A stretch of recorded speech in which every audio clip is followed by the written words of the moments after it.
స్వచ్ఛమైన ప్రకృతి వ్యవసాయం చేసే వారిలో గోపీనాథ్ రెడ్డి కూడా ఒకడు. రసాయన వ్యవసాయం హానికరమని గ్రహించిన గోపీనాథ్ రెడ్డి బీటెక్ చదివినా ఉద్యోగాల వైపు వెళ్ళక వ్యవసాయంలోకి అడుగుపెట్టి 8 సంవత్సరాలుగా ప్రకృతి వ్యవసాయంలో కొనసాగుతున్నాడు. వ్యవసాయంలో ఎన్నో కష్టనష్టాలకు ఓర్చి నిలబడగలిగాడు గోపీనాథ్ రెడ్డి. వరి, కూరగాయలు ఎక్కువగా పండిస్తుంటాడు. ఈ ప్రకృతి వ్యవసాయంతో కొంతమందికైనా స్వచ్ఛమైన ఆహారాన్ని అందించగలుగుతున్నానంటున్నాడు గోపీనాథ్ రెడ్డి. అందరికీ నమస్కారం. నా పేరు ఏదుల గోపీనాథ్ రెడ్డి. మాది ఉప్పలపాడు గ్రామం, ఓరకల్ మండలం, కర్నూలు జిల్లా. ఇక్కడ మీరు చూస్తున్న పైరలన్నీ ప్రకృతి వ్యవసాయంలో పండించే విధానంలో ఉంది. మేము గత 8 సంవత్సరాల నుంచి పాలేకర్ ప్రకృతి వ్యవసాయం చేస్తున్నాము. అట్లానే చింతల వెంకటరెడ్డి మెథడ్ డీప్ సాయిల్ తీసుకొని స్ప్రే చేస్తున్నాము. ఇంతవరకు మేము పండించిన పంటలు వరి, శనగ, కంది, పచ్చజొన్నలు, తెల్లజొన్నలు, పసుపు, ఉల్లిగడ్డ, కూరగాయలు, తర్వాత బీరకాయ, ఇట్లా మిగతా పైరలని ఈ విధంగా పండిస్తున్నాము. ప్రధానంగా ఈ వ్యవసాయం ప్రకృతి వ్యవసాయంలోకి రావడానికి కారణం ఏంటంటే అందరికంటే భిన్నంగా ఆలోచించి మంచిగా చేయాలి.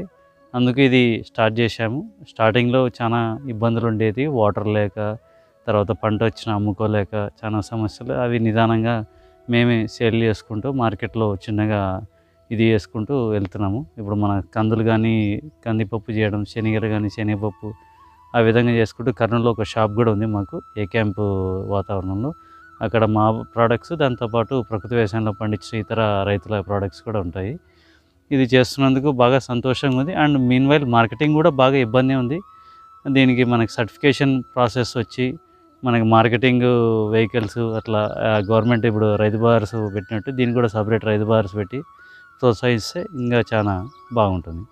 ఇప్పుడు మనం చూస్తున్నది ఉల్లి విత్తనాల పంట. మనం ప్రకృతి వ్యవసాయంలో గత 3-4 సంవత్సరాల నుంచి చేస్తున్న రైతు నుంచి తీసుకున్నాము ఈ ఉల్లిగడ్డలు, ఖరీఫ్లో వచ్చిన ఉల్లిగడ్డలు. ఆ ఉల్లిగడ్డలు పెరిగాక దాదాపు ఒక 1 మంత్ తర్వాత మనం అట్లే మన ఇంట్లో స్టోరేజ్ చేసి పెట్టుకున్నాము. ఆ 1 మంత్ తర్వాత మనము ఈ ఉల్లిగడ్డలు తీసుకుని వచ్చి ఈ పొలంలో బోదెల్లాగా తోలుకొని పెట్టుకున్నాము. గడ్డ పైన టాప్ లేయర్లు, అంటే కింద వేర్లు ఉంటాయి, టాప్ లేయర్లో కొద్దిగా కోసి కట్ చేసి మనం ఇక్కడ పెడితే ఒక ఉల్లిగడ్డ నుంచి మనకు దాదాపు 6-7 కంకులు వస్తాయి. 1, 2, 3, 4, 5 ఈ ఇంటర్నల్గా. మళ్ళీ ఒక్కో దాని నుంచి మనకి ఈ ఉల్లి చెండ్లు వస్తాయి. దీంట్లోంచే మనకి విత్తనాలు కూడా వస్తాయి. ఇది ఇంకా కొంచెం ఒక 10-15 డేస్ ఉంటే ఇదే అయిపోతుంది. పంటకాలం దాదాపు 4 మంత్స్ ఇది మనకి. ఇవి కంకులు ఒకవేళ ఇది మనకి 10 డేస్లో అయిపోతే ఇది కట్ చేసుకోవచ్చు. ఇది కొంచెం డిలే అవుతుంది కాబట్టి కొంచెం లేట్గా హార్వెస్టింగ్ చేయొచ్చు. ఇక్కడ మనం నాటింది దాదాపు ఒక 60 కేజీలు నాటాము. అది మేబీ ఒక క్వింటాల్ దాకా రావచ్చని అనుకుంటున్నాము. ఈ విత్తనాల్ని మనం దాదాపు మార్చ్ 2nd వీక్లో వస్తాయి. ఇవి దాదాపు ఇవి ఒక 15-20 డేస్ తర్వాత గ్యాప్ ఇచ్చేసి దీన్ని మళ్ళీ ట్రాన్స్ప్లాంట్ చేసుకోవచ్చు. అంటే ఉల్లి నార డైరెక్ట్గా భూమిలో చల్లడమా, లేకపోతే నార చాక్కొని మళ్ళీ మనం నార నాటుకోవచ్చు. దీనికి వచ్చేసి మనం కషాయాలు, బ్రహ్మాస్త్రం, అగ్నేస్త్రం, దశపర్ణి కషాయం, మట్టి స్ప్రే, నీమ్ ఆయిల్ ఇవన్నీ స్ప్రే చేసాము. ఇనిషియల్గా కొంచెం పక్కన పొలాల్లో పత్తి వేశారు. దానివల్ల విగరస్గా లోడ్ వచ్చేసి పచ్చటలు అవన్నీ పెట్టాము. అయినా కొంచెం ఇబ్బంది కలిగింది ఫస్ట్ ఇనిషియల్గా ఒక 40-50 డేస్ దాకా. ఎప్పుడైతే ఆ పైరు వెళ్ళిపోయాక తర్వాత పైరు అనేది బాగా ఓకే అయింది. ఇది ఉల్లి విత్తనాల గురించి. ఇప్పుడు ఈ విధంగా ఉల్లి విత్తనాలు మనం తీసుకొని మనం ఓన్గా చేసుకుంటే ప్రకృతి వ్యవసాయంలో చాలా ఇబ్బందులు తగ్గుతూ వస్తాయి. ఇది మన ప్రకృతి వ్యవసాయంలో టమోటా మనం చూస్తున్నది. ఈ పైర వయసు వచ్చేసి దాదాపు 51 రోజులైంది. ఇది మనం ప్రకృతి వ్యవసాయం చేసే రైతు దగ్గర, శంషాబాద్ నుంచి శ్రీధర్ గారి దగ్గర తెచ్చుకున్నాం విత్తనము. ఒక 50 గ్రాముల విత్తనం తెచ్చుకొని మన ఓన్ నర్సరీగా చేసుకున్నాము. ఆ నర్సరీ వేసినాక దాదాపు ఒక 30-40 డేస్ తర్వాత ఇక్కడ నాటాము. నాటక ముందు ఘనజీవామృతము, తర్వాత జీవామృతం రెగ్యులర్గా, తర్వాత నారా టైంలో జీవామృతం స్ప్రే, మట్టి స్ప్రే, తర్వాత ఏమైనా పురుగు ఏదైనా ఎక్కువ ఉంటే వేరే నీమాస్త్రం కానీ అట్లా కూడా స్ప్రే చేసాము. తర్వాత దీన్ని విత్తన శుద్ధి చేసాము. ఈ నారనంతా చేసి దాదాపు జనవరి 1 నాటాము. ఈ రోజుకి దాదాపు 52 రోజుల పైర దాదాపు దీనికైతే నీమాస్త్రం చేశాము, తర్వాత దశపర్ణి స్ప్రే చేసాము, తర్వాత చింతల వెంకటరెడ్డి మెథడ్లో డీప్ సాయిల్ స్ప్రే చేసాము. ఎక్కువ తెగులు అయితే ఏం లేదు, 95% అబోవ్ క్రాప్ బాగుంది. అక్కడక్కడ లైట్గా ముడతలాగా ఉంది. ఇప్పుడు కాయలు స్టేజ్ వచ్చింది. ఇప్పుడు మనం ఈ కట్టెల ట్రెల్లిస్ మెథడ్ అంటారు, అంటే నాకు తెలిసిన పద్ధతిలో మేము ఇక్కడ పెట్టాము. ఒక 10 అడుగులకి, అంటే దాదాపు 10 మీటర్లకు ఒక కట్టె పెట్టేసి దానికి ఒక జే వైర్, బండింగ్ వైర్ చూస్తారు, ఈ వైరు పెట్టాము. పెట్టి దానికి పురుకోసలు తీసుకొని ఒక్కో కొమ్మకు ఇట్లా కడతా ఉన్నాము. ఇది ఎందుకంటే ఈ కొమ్మ అంతా కిందికి ఏలబడకుండా ఇట్లా పైకి ఉంటే ఏరేషన్ వచ్చేసి కొంచెం గాలి వాతావరణంకి ఈ గ్యాప్లో మొత్తం కాయలంతా పడిపోయి వానకి ఇది కాకుండా, లేకపోతే మనం తడిగట్టినప్పుడు కింది పాటు టమోటా కాయ తెల్లగా అవడం, పైన పాటు రెడ్గా ఉండడం కొంచెం మనకు సేల్ చేసుకోవడానికి ఇబ్బందికరం. ఇంకొకటి క్రాప్ యొక్క పంట వ్యవధి కూడా పెరుగుతుందని చెప్పారు. నేను ఈ ప్రయత్నం చేసేది ఫస్ట్ సారి, చూడాలి మళ్ళీ ఏ విధంగా ఇది అవుతుందో. ఈ 20 సెంట్స్కే దాదాపు మనకు కట్టెలకు, ఈ జేవైర్కి, పురుకోసలు కట్టడానికి అంతా కలిపి దాదాపు 7,000 ఖర్చు అయింది ఇప్పటికీ. ఇంకా ఏం కోత అయితే స్టార్ట్ కాలేదు. ఇది నాటు విత్తనం కాబట్టి మనం ఏమైనా ఓన్గా సేల్ చేయగలిగితే కొంచెం మంచి ప్రాఫిట్ వస్తుందని చూస్తున్నాము. ఇప్పుడు మీరు ఇక్కడ చూస్తున్నది మామూలు టమోటా. మనకి టమోటా కాయలు కూడా స్టార్ట్ అయినాయి, ఇక్కడ చూడొచ్చు. ఇక్కడ ఫ్లవరింగ్ స్టేజ్లో కూడా ఉంది. ఈ 2-3 బ్రాంచెస్ కలిసి ఈ విధంగా పెట్టాము. ఇప్పుడు మనం చూస్తున్నది చెర్రీ టమోటా, అంటే రాములక్క పండ్లు. మన పూర్వీకులు దండల దగ్గర అక్కడక్కడ బాగా పండించేవాళ్ళు. టమోటా సైజు వచ్చేసి ఇంత చిన్నగా ఉంటుంది, స్మాల్ షేప్లో. మీరు చూడొచ్చు కాయలు కానీ పండ్లు కానీ ఈ సైజులో ఉంటుంది. దీని పోషక విలువలు కానీ, దీని చారు కానీ చాలా టేస్టీగా ఉంటుంది, చాలా బాగుంటుంది. ఇది కూడా ప్రకృతి వ్యవసాయంలో చేసే రైతు దగ్గర, హరికృష్ణ అనే రైతు పెసరాయి దగ్గర చేస్తున్నారు, అతని దగ్గర తెచ్చుకున్నాం ఈ విత్తనము. దీనికి కూడా ఇది ఏంటంటే మామూలుగా ఇట్లా కట్టకుంటే నేలకంతా పాకిపోతుంది, మన టమోటా కంటే ఇంకా ఎక్కువ స్ప్రెడ్ అవుతుంది. అందుకు దీనికి కూడా ఈ ట్రెల్లిస్ మెథడ్లో ఇట్లా టై చేసాము. ఇంకొకటి ఏంటంటే మన టమోటాలో కొంచెం నీడ రావడానికి ఆస్కారం ఉంటుందని మనం అక్కడక్కడ ఈ ఆంద్యాల అనేది నాటాము. ఇక్కడ మీరు చూడొచ్చు, ఇక్కడ ఒక ఆంద్యం మొక్క ఉంది. అండ్ ఇక్కడ కూడా ఒక ఆంద్యం మొక్క నాటాము. అంటే ఒక 2 months తర్వాత కొంచెం షేడ్ రావడానికి ఆస్కారం ఉంటుంది. అంటే ఒకటే లైన్లో దాదాపు 2 నుంచి 3 మీటర్లకు ఒకటి, అండ్ మనకు ఆపోజిట్లో ఒకసారి వదిలేసి ఇక్కడ కూడా ఒక ఆంద్యాలు ఉంటుంది. అంటే ఒకదాని నీడ ఒకటి పడకుండా భూమిలో దానికి కాయలకు ఎక్కువ ఎండ తగలకుండా ఇక్కడ హ్యూమిడిటీ అనేది బాగా ఉంటుందని, కాయ దెబ్బ తినకుండా, హీట్ ఎక్కువ రాకుండా ఉంటుందని అదొక ప్రయత్నం చేసాం. చూడాలి మళ్ళీ ఇది ఇంకా అర్లీగా నాటాలా ఆంద్యాలు ఈ టైంలో అనేది చూడాలి. అది ఇప్పుడు మనం చూస్తున్నది ప్రకృతి వ్యవసాయంలో క్యారెట్ పండించాము. దాదాపు ఈ పైర ఇప్పుడున్న స్టేజ్ దాదాపు 80 నుంచి 90 రోజుల ఉంటుంది. ఇది నేనే సొంతంగా ఒక పిరికెడ్ నిండా ఈ మైన్ గింజలు తీసుకొని దాంట్లో ఇసుక కలుపుకొని దాదాపు ఒక 1 to 1.5 సెంట్లో ఈ చల్లాను నేనే, నా ఓన్ పర్సనల్గా. దీనికి ముందర విత్తనాలకి మన బీజామృతంలో విత్తన శుద్ధి చేసి ఇది చల్లాము. చల్లినాక ఒక తడి ఇచ్చి మళ్ళీ ఎప్పుడన్నా తడి ఎక్కువ ఆరిపోతే ఒక తడి 10 డేస్కి ఒకసారి, 15 డేస్కి ఒకసారి అట్లా చిన్న స్టేజ్ ఉన్నప్పుడు కట్టుకుంటూ వచ్చాము. దీనికైతే ఎస్పెషల్లీ ప్రత్యేకంగా ఏం పురుగు రాలేదు మాకు కూడా గమనించంగా. కానీ మేము ఇప్పుడు బీర, తర్వాత పచ్చిమిరపకాయ, టమోటా ఉన్నందుకు దీన్ని కూడా రెగ్యులర్గా ఎప్పుడు స్ప్రే చేసుకుంటూ వెళ్ళేవాళ్ళము. అండ్ ఈ సీడ్ వచ్చేసి బయట నుంచి తెప్పించుకున్నాం. యాక్చువల్గా ఒక మామూలుగా కిరాణం కొట్టు నుంచి తెచ్చుకున్నాము. కానీ దీని కస్టమర్కి ఎప్పుడైతే అమ్మామో వాళ్ళకు చాలా టేస్ట్ బాగుందండి. బయటి క్యారెట్తో పోలిస్తే టేస్ట్ కానీ కూర నిల్వ ఉండడం, అంటే పొద్దున్న నుంచి ఈవినింగ్ దాకా బాగా విత్స్టాండ్ అవుతుందని చెప్తారు. అండ్ జనరల్గా పచ్చిదే తిన్నా కూడా బాగా టేస్ట్ఫుల్ అని చెప్పారు. ఇప్పుడు మనం ఒక క్యారెట్ మీ ముందరే పెరికి చూస్తాము. ఈ విధంగా వచ్చింది. బ్లాక్ సాయిల్లో జనరల్గా ప్రిఫర్ చేయరు, బట్ ఒక ట్రయల్ బేసిస్లో ఇది వేసాము. మాకు కూడా బాగా సాటిస్ఫాక్షన్ ఉంది.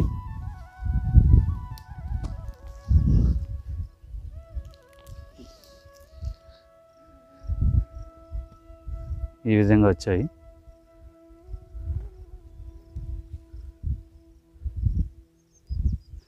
ఇది ఇంకొక 4-5 డేస్లో మొత్తం మా ఓన్ షాప్ అవుట్లెట్ దగ్గర అమ్ముతున్నాము.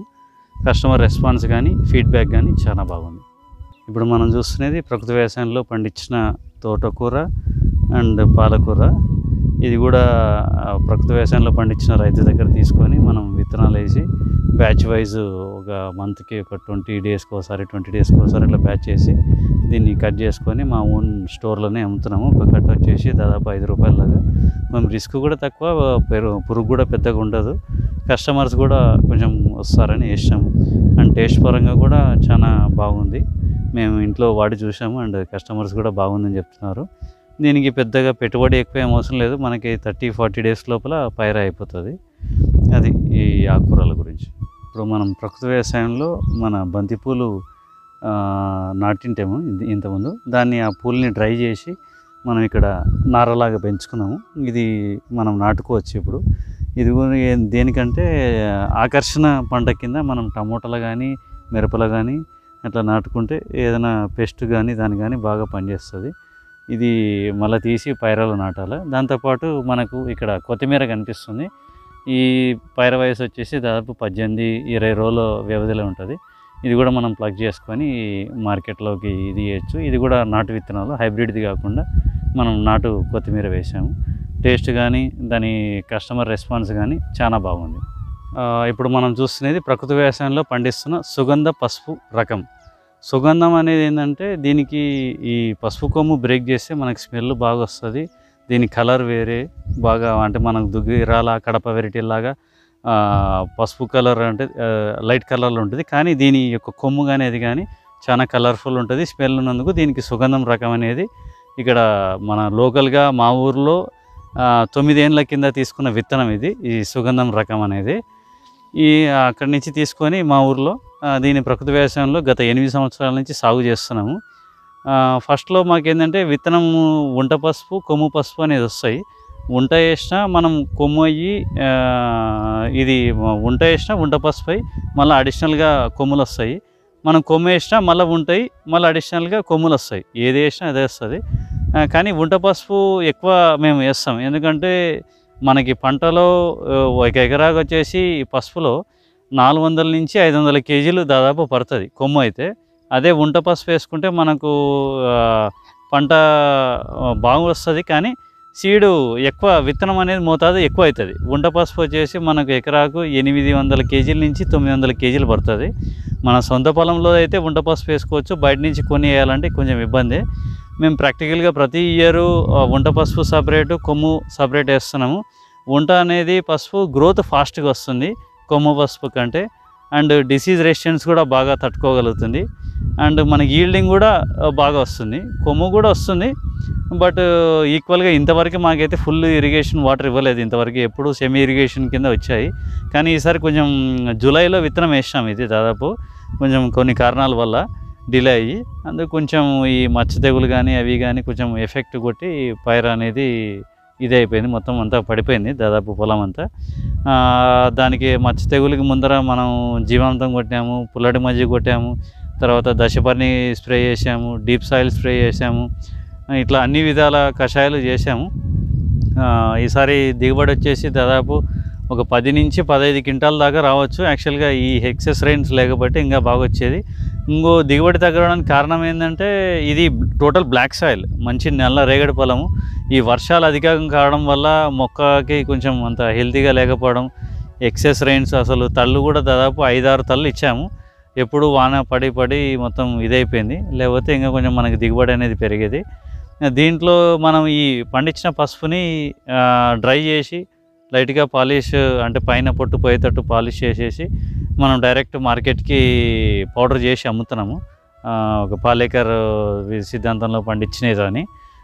కస్టమరు దీన్ని తీసుకున్నప్పుడు దీంట్లో స్మెల్ కానీ అరోమా కానీ, మాకు జలుబు వచ్చినా, ఏదైనా బాడీ పెయిన్స్ తగ్గాలన్నా, వెయిట్ లాస్ కావాలన్నా, ఏదైనా దెబ్బ తగిలినప్పుడు ఇది పూసుకున్న చాలా బాగా క్యూర్ అవుతుందని కస్టమర్ యొక్క రెస్పాన్స్ చాలా బాగుంది. మార్కెట్లో కూడా మాకు సేల్స్ బాగా ఇదవుతున్నాయి. అందుకు ఇదే వెరైటీనే మేము గత 8 సంవత్సరాల నుంచి చేస్తున్నాము. ఇప్పుడు దాకా హయ్యెస్ట్ మాకు అరొకర, అంటే పూర్తి వాటర్ లేకపోయినా వేరే వాళ్ళ ద్వారా వాటర్ తీసుకొని పండించాము. 15 క్వింటాల దాకా వచ్చింది అరొకర నీళ్ళు వల్ల. నీళ్లు బాగా అబ్బుతే దాదాపు 15 నుంచి 18, 20 క్వింటాలు రావచ్చు అని అనుకుంటున్నాము. ఈసారి వాటర్ ఎక్సెస్ వల్ల కొంచెం క్రాప్ అనేది ఈ విధంగా అయింది. ఇప్పుడు మనం ఒక 10-15 డేస్ ఉంటే మొత్తం అంతా పైరంతా పడిపోతుంది. అప్పుడు కట్ చేసి దుక్కి అనేది స్టార్ట్ చేస్తాము. పంట కాలం వచ్చేసి ఇది దాదాపు 7 నుంచి 8 నెలల దాకా ఉంటుందండి. ఈ పసుపు, సుగంధ పసుపు, ఇప్పుడు ఈ పైర అంతా మొత్తం పడిపోయింది పసుపాకు. దీన్ని ఏం చేస్తామంటే మొత్తం ఈ ఆకు అంతా కోసేసి ఎద్దులతో దుక్కి దున్నుతాము. మీకు ఇది ఏ విధంగా ఊరిందనేది మనం దోగి చూపిస్తాము.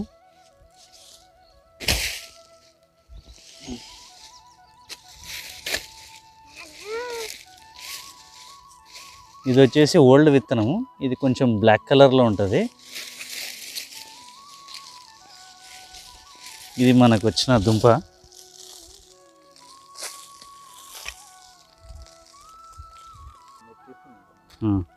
ఇప్పుడు ఈ దుంప కరుచుకున్న మట్టి అంత తీస్తున్నాము.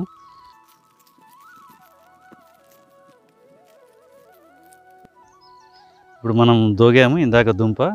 అది దాదాపు బాగానే ఊరింది. దీనికి వచ్చేసి పాత విత్తనం ఇది అటాచ్ అనేది. ఈ పాత విత్తనం అనేది మనం తీసేయాలి హార్వెస్టింగ్ టైంలో. ఇది తీసి పక్కకు పడేసి కొత్త విత్తనం అనేది మనం చూసుకోవచ్చు. దాదాపు ఇది 600 గ్రాములు 700 గ్రాములు ఉండొచ్చు. రఫ్గా మనకు ఈ వెయిట్ వచ్చినా మనకి మంచిగా ఉంటుంది. కొన్ని లాస్ట్ ఇయర్ అబ్జర్వ్ చేసిన దాంట్లో 1 కేజీ మైను పచ్చిదే మనకి చూసాము. దాదాపు మనకి ఎకరాకు 35,000 మొలకల దాకా వస్తాయండి. మనకు యావరేజ్గా ఈ సైజ్ వచ్చా మనకి కొంచెం బాగానే ఉంటుంది. దీని కలర్ కానీ ఇది కానీ మీరు చూడొచ్చు. ఇప్పుడు బ్రేక్ చేస్తాము. దీని రంగు, స్మెల్ చాలా చాలా చాలా రెడ్డిష్గా ఉంటుంది. బయట దొరికే పసుపులో ఇవి మనం ఇంత ఉండదు. కలర్ అనేది పేల్ ఎల్లో కలర్లో ఉంటుంది. మనది వచ్చేసి నారింజ కలర్లో ఉంటుంది. చాలా టాప్ క్వాలిటీ పౌడర్ కానీ మనకి కురుకుని కంటెంట్ కూడా దాదాపు 4% ఉంది. ఇది మనం స్పైసీస్ బోర్డు గుంటూరులో చేపిస్తున్నాము. ఈ ఇయర్ కూడా చేయాలి. 15-20 డేస్ తర్వాత హార్వెస్ట్ వచ్చాక చేయాలి. అదండి దీని గురించి. ప్రకృతి వ్యవసాయంలో చేసేదానికి మనకి పేడ కూడా ఎంతో ముఖ్యం. ఆవుల పేడ ఎస్పెషల్లీ. మనం ఈ ఆవుల పేడని బయట నుంచి కొని తెచ్చుకున్నాము. ఇక్కడ మా ఊర్లో ఆవులు దాదాపు కొండలెక్కి బాగా గ్రేజింగ్ బాగా చేస్తాయి. ఒక ట్రాక్టర్ దాకా తెచ్చుకున్నాము. దీన్ని వచ్చేసి మనం బాగా పొడిగా చేసి ఇక్కడ మీరు చూడొచ్చు చిన్న చిన్నగా చేస్తున్నాము. దీనిపైన మనం ఘనజీవామృతము అట్లా చల్లి మళ్ళీ మన పంట వేసేదానికి ఒక 10-15 రోజులకు ఒకసారి పంట వయసును బట్టి దాన్ని వేస్తూ ఉన్నాము. క్రాప్ గ్రోత్ కానీ భూమి యొక్క పోషకాలు కానీ చాలా బాగా ఇదవుతున్నాయి. మనం ఇక్కడ చూస్తున్నది ప్రకృతి వ్యవసాయంలో పండిస్తున్న దేశీ బీర. ఈ బీర విత్తనాలు వచ్చేసి శంషాబాద్ దగ్గర శ్రీధర్ అనే రైతు దగ్గర తెచ్చుకున్నాము. విత్తనాలని విత్తన శుద్ధి చేసి ఇవి నాటించాము. సాలుకు వచ్చేసి మధ్యలో గ్యాప్ వచ్చేసి మనం ఒక 4 to 5 feet దాకా పెట్టాము. అండ్ దీనికి ఒక కాలువ కూడా అమర్చాము. ఇది ఒక 3 అడుగుల కాలువ ఉంటుంది. ఇక్కడ మనం ఒక చెట్టు నాటితే ఒక విత్తనము, యువతల ఆపోజిట్లో ఒక మొక్కన అది బీర విత్తనం నాటాము. మొక్కకు మధ్యన ఒక 2 అడుగులు ఆ విధంగా గ్యాప్ పెట్టాము. ఫస్ట్ కోత వచ్చేసి ఇది నాటింది డిసెంబర్ 10వ తారీఖు నాటాము. తడి మొత్తం దాదాపు 2.5 ఎకరా నాటాము. క్రాప్ 40-45 డేస్ వరకు క్రాప్కి అయితే ఏం కాలేదు. మంచి గ్రోత్, స్టెమ్ కానీ ఆకు కానీ చాలా బాగుండింది. ఎప్పుడైతే ఫస్ట్ కటింగ్ అయిపోయిందో ఫస్ట్ కటింగ్ నుంచి కొంచెం డిసీజ్ అనేది ఎక్కువ కావడం, మొగిలి వచ్చి అంత ఆకంతా బూజు కావడం ఇదైంది. దానికి ప్రయర్గా మేము ఏంటంటే 3-4 డేస్కి ఒకసారి కంపల్సరీ కూరగాయలో 3 డేస్కి ఒకసారి మన దశపర్ణి కానీ లేకపోతే మల్టీ స్ప్రే కానీ లేకపోతే నీమాస్త్రం కానీ లేకపోతే నీమ్ ఆయిల్ కానీ ఈ విధంగా ప్రతి 3-4 డేస్కి 3 రోజులు 4 రోజులకు ఒకసారి పురుగు ఉన్నా లేకున్నా మొత్తం స్ప్రే చేసుకుంటూ వెళ్ళాము. దాదాపు యావరేజ్గా ఒక కటింగ్కి వచ్చేసి మాకు 300 నుంచి 400-500 కేజీల దాకా కటింగ్ అయింది. రేట్ వచ్చేసి 20 రూపాయల నుంచి 20, 25, 28, 30 రూపాయల దాకా ఓపెన్ మార్కెట్లో అమ్మాము. కొంత ప్రోడక్ట్ మా షాప్ దగ్గర కూడా 40 రూపీస్ లాగా బీరకాయలు అనేది సేల్ చేశాము. టేస్ట్ కూడా చాలా బాగుంది. నేను మార్నింగ్ మనం 7:30కి కర్రీ చేసుకుని తింటే నైట్ దాదాపు 11 వరకు కూడా సేమ్ టేస్ట్ ఉంది. కూర అనేది చెడిపోవట్లేదు. హెల్త్ కాన్షియస్గా చాలా బాగుంది. బయట 60-70 రూపీస్ అమ్ముతున్న బీరకాయ మేము వచ్చేసి 35-40 రూపీస్ మధ్యలో అమ్మాము. ఎందుకంటే కన్జ్యూమర్కి ఒక మంచి ప్రోడక్ట్ ఇవ్వాలంటే ఇనిషియల్గా కొంచెం ప్రైస్ తగ్గించి అమ్మాము. అండ్ ఇక్కడ దాదాపు మనకు 9th కటింగ్ అయిపోయిందండి. క్రాప్ యొక్క కటింగ్స్ అన్నీ. దీనికి ఇంకోటి ఏంటంటే మీరు చూడొచ్చు ఇక్కడ పసుపు అట్టలు, నీలమట్టలు అండ్ పచ్చపురుగు, లద్దె పురుగు, దానికి ఒక ఫెరమన్ లూప్స్ అవి పెట్టాము. అండ్ ఈ ఫ్రూట్ ఫ్లై అంటే బీరకాయలో మనకి బొర్ర పడుతుంది ఆ కాయకి, అది ఎరాడికేట్ చేయడానికి లూర్స్ పెట్టేసి ఇట్లా ఫ్రూట్ ఫ్లై లాగా పెట్టాము. ఇది కూడా బాగానే పనిచేసింది. ఎకరాకు వచ్చేసి ఒక 3-4 దాకా పెట్టాము. ఈ పచ్చట్టలు ఒక 30 దాకా, నీలమంటలు ఒక 20 దాకా ఎకరాకి అట్లా పెట్టాము. ఈ పురుగు ఈ దోమ ఉధృతి కూడా చాలా ఎక్కువ ఉండింది. ఎందుకంటే పక్కన పొలాల ఎఫెక్టు, ఇంకోటి బీరలో ముందరే ఎప్పటి నుంచో అందరు చెప్తుంటారు దీనికి దోమ అనేది ఎక్కువ వస్తుందని. ఇది ఆ పచ్చట్టలు వచ్చేసి మేము 30 డేస్ నుంచి పెట్టుకుంటూ పోయాము. ఒక 2 టైమ్స్ అట్టలన్నీ మార్చి మళ్ళీ పెట్టాము. దాని లోడుని బట్టి అంటే తెల్లదోమ, పచ్చదోమ వచ్చేదాన్ని బట్టి ఈ స్ప్రేస్ అనేది చేసుకుంటూ వెళ్తాము. కొంచెం పర్లేదండి, సాటిస్ఫాక్టరీ ఈల్డే. ఏమంటే ఇంకా కొంచెం క్రాప్ డ్యూరేషన్ పెరిగింటే ఇంకా మంచిగా ఉండేది. అటు క్లైమేట్ కండిషన్స్ ఎప్పుడంటే ఇప్పుడు వాన పడడము, క్లైమేట్ డల్ కావడము, వానలు పడడం వల్ల అంత పెద్దగా ఈల్డింగ్స్ అయితే రాలేదు. బట్ మోర్ ఎవర్ కొద్ది దాకా ప్రాఫిట్ దాకా వచ్చింది. మనం చూస్తున్నది ఈ బీర తోటలోని బీరకాయలు దాదాపు బాగా పొడుగు వచ్చింది భూమిపైన.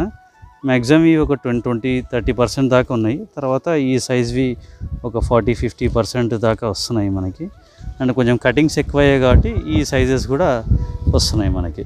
అది జీవామృతం తయారు చేసినాము. దాదాపు 8 రోజులు పైన అయింది. ఈ జీవామృతంని మనం తీసుకొని ఈ 200 లీటర్ల దండ ఉంటుంది, ఈ 50 లీటర్ల డ్రమ్లోకి వేసుకొని దీనికి ఒక కుళాయిలాగా అమర్చాము.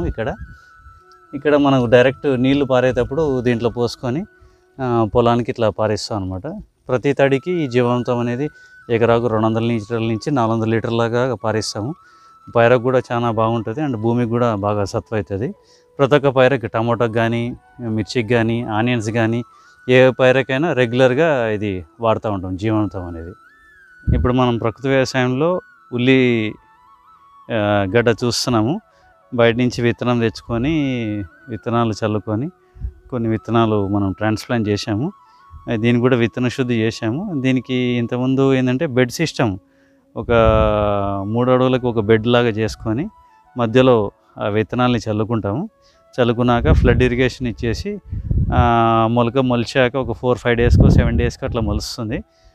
మొలిచాక మనం జీవామృతం కానీ భూమిలో వదులుతున్నాము. తర్వాత స్ప్రేస్ మన జీవామృతము, ఏదైనా నీమాస్త్రము, ఏదైనా పురుగు అట్లా తక్కువ. దీనికి దోమ అంటే ఈ ఉల్లి చెండ్ల మధ్యలో, కాడ మధ్యలో వస్తాయి నలి పురుగు అనేది, అవి కూడా ఎరాడికేట్ అవుతున్నాయి. తర్వాత మట్టి స్ప్రే, డీప్ సాయిల్ 3 అడుగుల లోపల మట్టి తీసుకొని 200 లీటర్ డ్రమ్లోకి 30 కేలు పోసి బాగా కలియదిప్పి ఒక 10 నిమిషాల తర్వాత దాన్ని ప్రతి ఒక్క డ్రమ్ముకు కలిపి తీసుకొని ఈ పవర్ స్ప్రేయర్ ద్వారా 2 టైమ్స్ వడగొట్టుకుంటే స్ప్రే చేయొచ్చండి, ఇబ్బంది ఏం లేదు. మేము దాదాపు ఆ మట్టి కషాయం అనేది ప్రతి ఒక్క దానికి స్ప్రే చేస్తున్నాం. దీంతోపాటు ఒకసారి దశపర్ణి కషాయం, తర్వాత నీమాస్త్రం, నీమ్ ఆయిల్, ఇవన్నీ రెగ్యులర్గా స్ప్రే చేస్తున్నాం. ఇప్పుడు అక్కడ వచ్చేసి డైరెక్ట్ నార చల్లినది, అక్కడ నారలో కొంచెం ఎక్కువైన పోర్షన్ని ఇక్కడ పెరికి నాటాము. మీరు చూడొచ్చు అక్కడక్కడ గడ్డ కూడా ఊరకం దశలో వచ్చేసింది.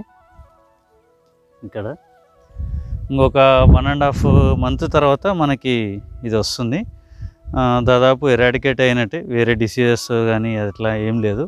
పైర కూడా బాగా హెల్తీగా కనిపిస్తుంది. దీంట్లో మనం చూడొచ్చు పచ్చట్ట దోమ ఉధృతికి, ఆ తర్వాత పురుగు, పచ్చ పురుగుకి అండ్ నీలమంటలు, ఆ విధంగా మనం పెట్టుకున్నాము అక్కడక్కడ.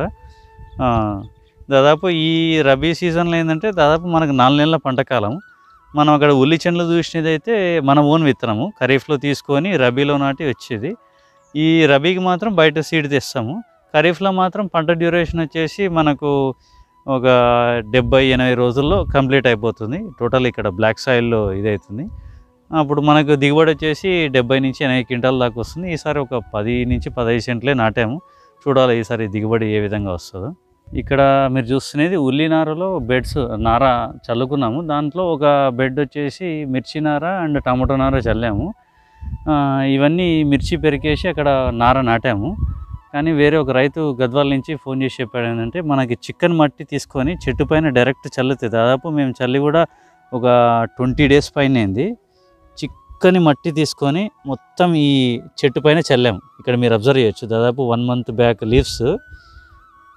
చెట్టుకు మొత్తం చాలా ఆరోగ్యంగా ఉందండి. బింగి తెగులు అనేది చాలా తక్కువ ఉంది. అండ్ రెగ్యులర్గా ఈ బీరక్ స్ప్రే చేసేటప్పుడు కూడా చేస్తున్నాము. ఇది ఒక మంచి రెమెడీ లాగా అనిపించింది. నేను కూడా ఒక 10-15 ఈ మిరప చెట్ల పైన చల్లి చూశాను. మీరు కూడా ఏమైనా అట్లా ట్రై చేసి చూడండి. కొంచెం బాగానే వర్కౌట్ అయ్యేటట్టుంది. చెట్టు కూడా కొంచెం బాగానే ఆరోగ్యంగా ఉంది. ఇక్కడ మీరు చూడవచ్చు, దీనికి కాయలు కూడా వస్తున్నాయి. డైరెక్ట్ చల్లాము, చిక్కని మట్టి టోటల్గా ఈ ఆకంతా, అంటే దాదాపు 1 మంత్ బ్యాక్ చల్లాము. రిజల్ట్ అనేది బాగానే అనిపించింది. కానీ పెద్ద మొత్తంలో చేస్తే ఎంతవరకు వర్కౌట్ అవుతుంది అనేది చూడాలి మరి. ఇప్పుడు మనం చూస్తున్నది చింతల వెంకటరెడ్డి మెథడ్లో సాయిల్ మెథడ్. ఈయన పద్ధతి ఏమంటే, భూమిలో నుంచి మట్టి తీసుకొని స్ప్రే చేస్తే ఏ పురుగు కానీ దోమ కానీ చనిపోతుంది అంటున్నారు. మేము ఈ విధానం గత 4 సంవత్సరాల నుంచి చేస్తున్నాము. ఇప్పుడు మనం దాదాపు ఈ మన పొలంలోనే గుంత దొగాము, ఈ పసుపు చేనులోనే. మనం ఏ పొలంలో చేస్తామో ఆ పొలంలో మట్టే దోవుకోండి, బయట మట్టి ఏం ఎక్కువ అవసరం లేదు. ఇప్పుడు మనం ఇక్కడ టాప్ లేయర్ ఇక్కడ మీరు చూడొచ్చు, ఇది మన భూమి పైపొర. ఇక్కడి నుంచి ఈ లెవెల్ ఒక 6 ఇంచుల వరకు మనం టాప్ సాయిల్ లాగా ట్రీట్ చేయాలి. ఇక్కడ టాప్ లెవెల్ నుంచి ఒక 6 ఇంచుల దాకా టాప్ సాయిల్. దీన్ని ఒకటి పక్కకు పెట్టుకోండి. దాని తర్వాత టాప్ నుంచి దాదాపు 2-3 అడుగుల లోతు మట్టి దోవుకోవాలి. దోగి ఈ 2 నుంచి 3 అడుగుల లోతు పోయినాక ఈ మట్టి అంతా పక్కకు పాడేసుకొని 3 అడుగుల నుంచి 4 అడుగుల లోపల మట్టి, పురుగు ఎక్కువ ఉందనుకోండి పైరకి, ఏదైనా మిరపకు కానీ పసుపుకు కానీ ఉల్లి కానీ బీరకాయ కానీ టమోటా కానీ ఏ పైరైనా, కందికి కానీ మినుముకు కానీ, మేము వచ్చేసి 200 లీటర్ల డ్రమ్ము తీసుకుంటాము. దాంట్లో ఒక 2 బిందెలు తక్కువ తీసుకొని 180 లీటర్ల నీళ్లు 200 లీటర్ల డ్రమ్ములో పోసేసి ఈ 30 కేజీల మట్టి ఈ లోపల దోగినది తీసుకొని దాంట్లో వేస్తాము. ఆ 30 కేజీల మట్టి బాగా కలిగి తిప్పుతాము. తిప్పినాక ఒక 5 నుంచి 10 నిమిషాలు వదిలేసి తర్వాత ప్రతి బిందెకు బాగా కలిపి వడబోసుకొని ఒక చిన్న జాలి, మన పూర్వకాలం ఇంతకుముందు మెష్ జాలి, కోన్ జాలి ఉండేది, కుండల పైన పెట్టేది, దానిపైన వడబోసుకొని మళ్ళీ పవర్ స్ప్రేయర్లో పోసేటప్పుడు దాంట్లో కూడా పోసి స్ప్రే చేస్తున్నాము. ఈ మట్టి స్ప్రే చేస్తున్నందుకు పవర్ స్ప్రేయర్కి అయితే ఎటువంటి ఇబ్బంది ఏం రాలేదు. అయినా కూడా మా పవర్ స్ప్రేయర్ దాదాపు 1 లీటర్ పెట్రోల్కి దాదాపు 40 ట్యాంకుల దాకా స్ప్రే చేస్తుంది. ఈ మట్టి కొరత ఏమైనా మనది బ్లాక్ అవుతుందేమో పవర్ స్ప్రేయర్ అనే అనుమానం ఏమీ అవసరం లేదు. ఒకవేళ మనకి పైరుకి ఏ విధమైన పురుగు లేదు, గ్రోత్ కావాలి, మంచిగా ఉంటుంది అన్నప్పుడు మనము టాప్ సాయిల్ అర్ధ అడుగుది దాదాపు 6 ఇంచులది ఒక 15 కేజీలు, డీప్ సాయిల్ ఒక 15 కేజీలు తీసుకొని 2 కలిపి మీరు స్ప్రే చేసుకున్న చాలా బాగుంటుంది. మనకి ఈ మట్టి కొట్టడం వల్ల పురుగు ఏ విధంగా చనిపోతుందంటే, ఫర్ ఎగ్జాంపుల్ మనం ఈ పసుపాకు పైన మనం స్ప్రే చేసామనుకోండి, దీనిపైన ఒక చిన్న పొరలాగా ఆ మట్టి స్ప్రే అనేది పడుతుంది. ఆ పురుగు వచ్చేసి ఈ ఆకుని తింటుంది. ఆ ఆకు ద్వారా ఆ మట్టి మనం స్ప్రే చేసిన మట్టి దీనిపైన పడుతుంది కాబట్టి ఆ పురుగు ఆ మట్టి కణాలని కూడా తినేసి అది జీర్ణించుకోలేక, దానికి లివర్ ఉండదు, జీర్ణించుకోలేక చనిపోతుంది. దోమ కూడా ఏంటంటే ఈ మనం స్ప్రే చేసే మట్టి పైన దానికి దోమ పైన పడినప్పుడు దానికి శ్వాసకోశాలు సరిగా రెస్పిరేషన్ అనేది సరిగ్గా జరగవు. ఆ విధంగా కూడా దోమ బాగా ఎరాడికేట్ అయింది. ఇంకొకటి మేము మినుముకు కూడా బాగా స్ప్రే చేసాం. మినుముకు ఏ టైంలో స్ప్రే చేసామంటే, మినుముకు పూత టైంలో దాదాపు 2 నెలల తర్వాత పూత వస్తుంది. ఆ పూత లోపల పురుగు వచ్చేది. ఆ పురుగు వస్తే ఏం చేసామంటే, ఇట్లా డీప్ సాయిల్ ఒక 3 అడుగుల మట్టి లోపలిది ఒక 30 కేజీల మట్టి తీసుకొని 180 లీటర్లు కలిపి బాగా కలిపి స్ప్రే చేసాము. ఈరోజు స్ప్రే చేస్తే 2 రోజులు గ్యాప్ ఇచ్చి మళ్ళీ 3rd డే కానీ 4th డే కానీ చేయాలి. అంటే పురుగు ఎక్కువ ఉంటే అట్లా చేస్తే బాగా కంట్రోల్ అయింది. మినుములో పూత లోపల కూడా బాగా కంట్రోల్ అయింది. ఈ మట్టి విధానం మేము పసుపులో చేస్తున్నాము, బీరకాయకి చేసాము, ఉల్లిగడ్డకి చేస్తున్నాము, తర్వాత పచ్చిమిరపకాయకి, తర్వాత టమాటాకు, తర్వాత క్యారెట్కి, అన్ని ఆకుకూరలు కూరగాయలు అన్నిటికీ స్ప్రే చేస్తున్నాము. ఈ విధానం మాకు చాలా సింపుల్, సేఫ్టీ అండ్ ఫాస్ట్గా అయిపోతుంది.